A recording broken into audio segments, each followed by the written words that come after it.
வணக்கம். செய்திச் சுருக்கம். பிரதமர் இன்று தமிழகம் வருகை, பாஜகவினர் உற்சாகம். பிரதமர் மோடி 2 நாள் பயணமாக கடந்த 27ஆம் தேதி தமிழகம் வந்தார். அப்போது பல்லடத்தில் நடைபெற்ற என் மண் என் மக்கள் யாத்திரை நிறைவு விழா பொதுக்கூட்டத்தில் பங்கேற்று பேசினார்.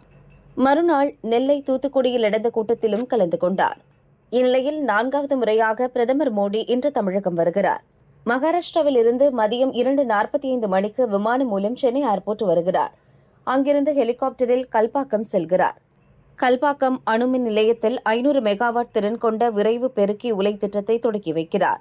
பின்னர் நந்தனம் YMCA மைதானத்தில் நடைபெறும் பாஜக பொதுக்கூட்டத்தில் பங்கேற்று பேசுகிறார். வழிநெடுகிலும் பிரதமர் மோடிக்கு உற்சாக வரவேற்பு அளிக்க பாஜகவினர் திட்டமிட்டுள்ளனர். YMCA மைதானத்தில் பிரம்மாண்டமான ஏற்பாடுகளை பாஜகவினர் செய்து வருகின்றனர். பிரதமர் வருகையை முன்னிட்டு சென்னையில் 144 தடை போடப்பட்டுள்ளது. ட்ரோன்கள் பறக்க தடை விதிக்கப்பட்டுள்ளது. பாதுகாப்பு பணியில் 15,000 போலீசார் ஈடுபடுகின்றனர். +1 பொதுத் தேர்வு தொடக்கம். 8 லட்சம் பேர் எழுதுகின்றனர். தமிழகம் மற்றும் புதுச்சேரியில் இன்று +1 மாணவர்களுக்கான பொதுத் தேர்வு தொடங்குகிறது. 8 லட்சம் மாணவர்கள் தேர்வெழுத உள்ளனர். இவர்களில் 3,89,736 பேர் மாணவர்கள், 4,30,471 பேர் மாணவிகள். தேர்வுக்காக 3,302 மையங்கள் அமைக்கப்பட்டுள்ளன. தேர்வு மையங்களை கண்காணிக்கவும் சோதனையில் ஈடுபடவும் 3,200 பேர் கொண்ட பறக்கும் படை அமைக்கப்பட்டுள்ளது. தேர்வு மையங்களில் முறைகேடுகளை தடுக்க அரசு பள்ளி ஆசிரியர்களே பணியில் அமர்த்தப்பட்டுள்ளனர். தனியார் பள்ளி தேர்வு மையங்களிலும் பாதுகாப்பு பலப்படுத்தப்பட்டுள்ளது. 25ஆம் தேதி வரை தேர்வு நடைபெற உள்ளது. பாமக தேமுதிக நிலை என்ன? விட்டு பிடிக்கும் EPS. பாஜக கூட்டணியில் இருந்து அதிமுக சில மாதங்களுக்கு முன் வெளியேறியது. இனி தேசிய கட்சிகளுடன் கூட்டணி இல்லை என்று அறிவித்த பழனிசாமி, அதிமுக தலைமையில் திமுக கூட்டணியில் இல்லாத கட்சிகளை இணைத்து மெகா கூட்டணி அமைக்க முயற்சி மேற்கொண்டார். இதற்காக ஏற்கனவே கூட்டணியில் இருந்த பாமக, தேமுதிக, புதிய தமிழகம், சமத்துவ மக்கள் கட்சி, புரட்சி பாரதம், SDPI கட்சிகளுடன் பேச்சு நடந்து வருகிறது. இவற்றில் பாமக மற்றும் தேமுதிக கட்சிகள் பாஜகவுடனும் ரகசிய பேச்சு நடத்தி வருகின்றன. பாமக தரப்பில் 10 லோக்சபா தொகுதி, 1 ராஜ்யசபா தொகுதி கேட்கப்பட்டது. அதே அளவு தேமுதிக சார்பிலும் வலியுறுத்தப்பட்டது. அதிமுகவும் பலமான கூட்டணி அமைக்க வேண்டும் என்பதற்காக அக்கட்சிகளுடன் வலிய சென்று பேச்சு நடத்தியது. தற்பொழுது பாஜக அக்கட்சிகளின் எதிர்பார்ப்பை ஏற்றுக்கொள்ளவில்லை. இதை அறிந்த அதிமுக பொதுச் செயலாளர் பழனிசாமியும் பாமகவுக்கு 6 அல்லது 7 தொகுதிகள், தேமுதிகவுக்கு 3 தொகுதிகள் மட்டுமே தர முடியும், ராஜ்யசபா சீட் கண்டிப்பாக கிடையாது என கராராக கூறியுள்ளார். ஆனால் அவ்விரு கட்சிகளும் ராஜ்யசபா சீட் பெறுவதில் விடாப்பிடியாக உள்ளன. எனவே பேச்சில் இழுபறி நீடிக்கிறது. பாஜகவை பொறுத்தவரை அக்கட்சிகள் நிபந்தனையின்றி வந்தால் பேசலாம், இல்லையெனில் கூட்டணி வேண்டாம் என்ற முடிவில் உள்ளது. ஏற்கனவே திமுக கூட்டணியில் வாய்ப்பில்லாத நிலையில் பாமகவும் தேமுதிகவும் தங்கள் கூட்டணிக்கு தான் வந்தாக வேண்டும். எனவே அவர்கள் இழுப்பிற்கு செல்ல வேண்டாம் என்ற முடிவுக்கு அதிமுக வந்துள்ளது. இது அவ்விரு கட்சிகளுக்கும் சிக்கலை ஏற்படுத்தியுள்ளது.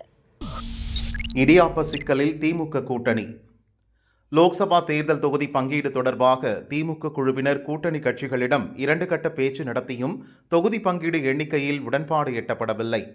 ஏற்கனவே இந்திய யூனியன் முஸ்லீம் லீக் கட்சிக்கு ராமநாதபுரம், கொங்குநாடு மக்கள் தேசிய கட்சிக்கு நாமக்கல் தொகுதியும் ஒதுக்கி உடன்பாடு கையெழுத்தாகியுள்ளது. மார்க்சிஸ்ட் கம்யூனிஸ்ட், இந்திய கம்யூனிஸ்ட் ஆகிய 2 கம்யூனிஸ்ட் கட்சிகளுக்கு எந்தெந்த தொகுதிகள் என அடையாளம் காண முடியாமல் தலா 2 தொகுதிகளை ஒதுக்கி முதல்வர் ஸ்டாலின் முன்னிலையில் ஒப்பந்தம் கையெழுத்தானது. தமிழக காங்கிரஸ் தலைவராக அழகிரி இருந்தபோது தில்லி மேலிட தலைவர் முகுல் வாஸ்னிக் தலைமையிலான குழுவினர் முதல்வர் ஸ்டாலினை சந்தித்து 12 தொகுதிகள் ஒதுக்கும்படி கோரிக்கை வைத்தனர்.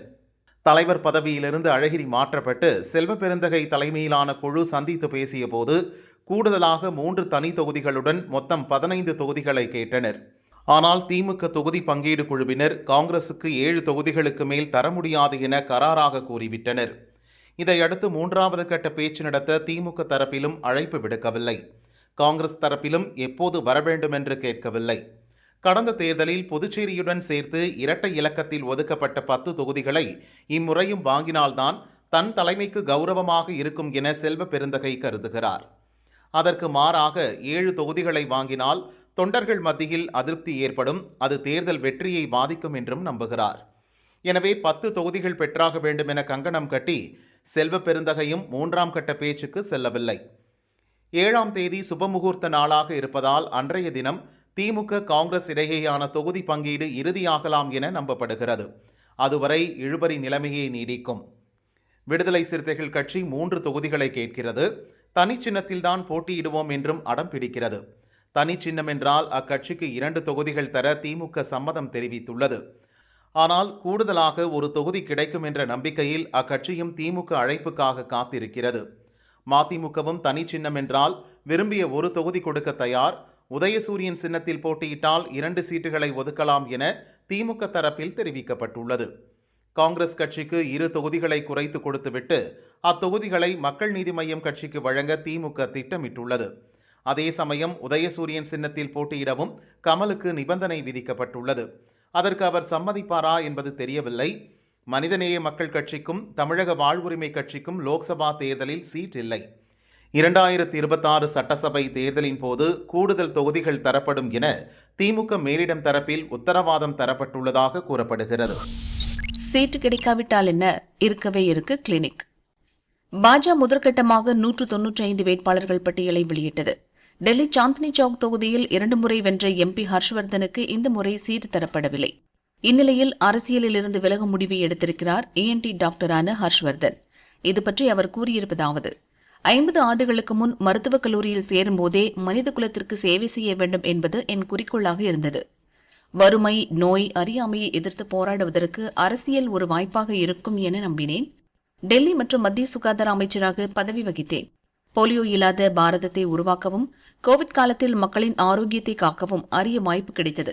30 ஆண்டுகளாக எனக்கு துணை நின்ற கட்சியினர், ஆதரவாளர்களுக்கு நன்றி தெரிவிக்கிறேன். இந்திய வரலாற்றில் ஆற்றல்மிக்க பிரதமர் மோடியுடன் நெருக்கமாக பணியாற்றியதை பெரும் பாக்கியமாக கருதுகிறேன். அவர் மீண்டும் ஆட்சிக்கு வர மக்கள் விரும்புகின்றனர்.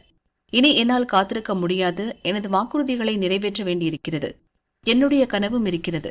கிருஷ்ணா நகரில் எனது ENT கிளினிக் என் வருகைக்காக காத்திருக்கிறது என்று ஹர்ஷ்வர்தன் கூறியுள்ளார். பாகிஸ்தானில் ஷெபாஸ் ஷெரீப் இன்று பிரதமராக பதவியேற்பு.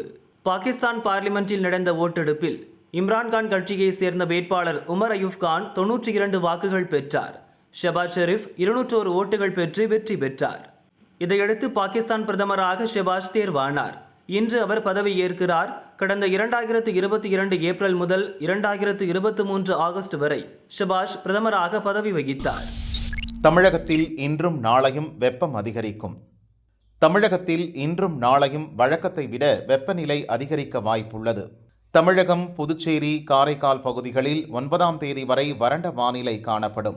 அதிகபட்ச வெப்பநிலை வழக்கத்தை விட 5 டிகிரி ஃபாரன்ஹீட் வரை உயரக்கூடும் என வானிலை ஆய்வு மையம் தெரிவித்துள்ளது. சென்னை மற்றும் புறநகர் பகுதிகளில் வானம் ஓரளவு மேகமூட்டத்துடன் காணப்படும். அதிகபட்ச வெப்பநிலை 93 டிகிரி, குறைந்தபட்ச வெப்பநிலையாக இருக்கும்.